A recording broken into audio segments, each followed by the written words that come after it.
நாங்கள் தேவனுக்கு கிறிஸ்துவின் நற்கந்தமாய் இருக்கிறோம். 2 கொரிந்தியர் 2:15. பவுலடியார் சொல்லுகிறார், கிறிஸ்துவுக்குள் எப்பொழுதும் எங்களை வெற்றி சிறக்க பண்ணுகிற தேவனுக்கு ஸ்தோத்திரம். எல்லா இடங்களிலும் எங்களை கொண்டு கர்த்தரை அறிகிற அறிவின் வாசனையை வெளிப்படுத்துகிற தேவனுக்கு ஸ்தோத்திரம் என்று. வாசனையானது வெளிப்பட்டு பரவும் தன்மையை உடையது. அதை கட்டுப்படுத்த ஒருவராலும் முடியாது. அதை போலவே பவுல் செல்லும் இடமெங்கும் கிறிஸ்துவை பற்றி யாவரும் அறிந்து கொள்ள தேவன் வெற்றி சிறக்க பண்ணுகிறார் என கூறுகிறார். இயேசுவின் நாமம் ஊற்றுண்ட பரிமள தைலமாய் இருக்கிறது. ஆகவே இயேசு கிறிஸ்து நம்மில் வாசம் செய்வார் என்றால் நிச்சயமாக கிறிஸ்துவை நம்மால் வெளிப்படுத்த முடியும். சமுத்திரம் ஜலத்தினால் நிறைந்திருக்கிறது போல பூமி கர்த்தரை அறிகிற அறிவினால் நிறைந்திருக்கும். நாம் தான் தேவனுக்கென்று கிறிஸ்துவின் நற்கந்தம். நாம் தான் அவருடைய ஸ்தானாபதிகள். நாம் தான் கிறிஸ்துவின் நிருபங்கள். 2 விதத்திலே கிறிஸ்துவின் நற்கந்தம் வெளிப்படுகிறது. கெட்டு போகிறவருக்குள்ளே மரணத்துக்கு ஏதுவான மரண வாசனை வெளிப்படுகிறது.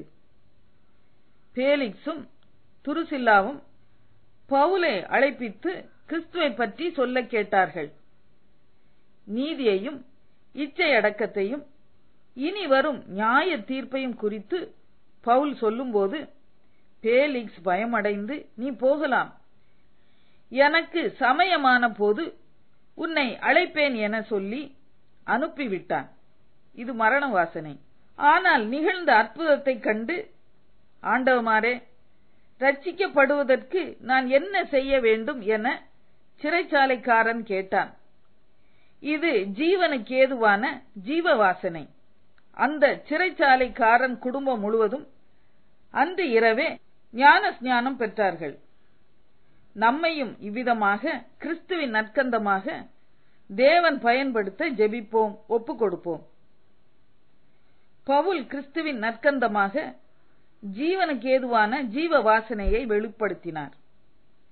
மரித்து நாறிப்போய் மரண வாசனை வீசிக்கொண்டிருந்த லாசருவை இயேசு உயிரோடே எழுப்பினார்.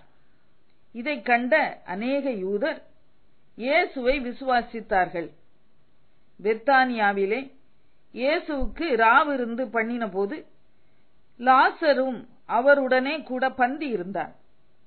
இயேசுவையும் இயேசு உயிரோடு எழுப்பிய லாசருவையும் திரளான ஜனங்கள் வந்து பார்த்தார்கள்.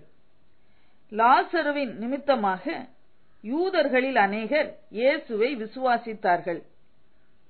லாசரு தன் வாழ்நாளெல்லாம் தேவனுக்கு கிறிஸ்துவின் நற்கந்தமாய் வாழ்ந்தான். ஜெபம். பரலோக பிதாவே, என்னையும் கிறிஸ்துவுக்கு நற்கந்தமாய் வாழ ஆசீர்வதியும். ஆமேன்.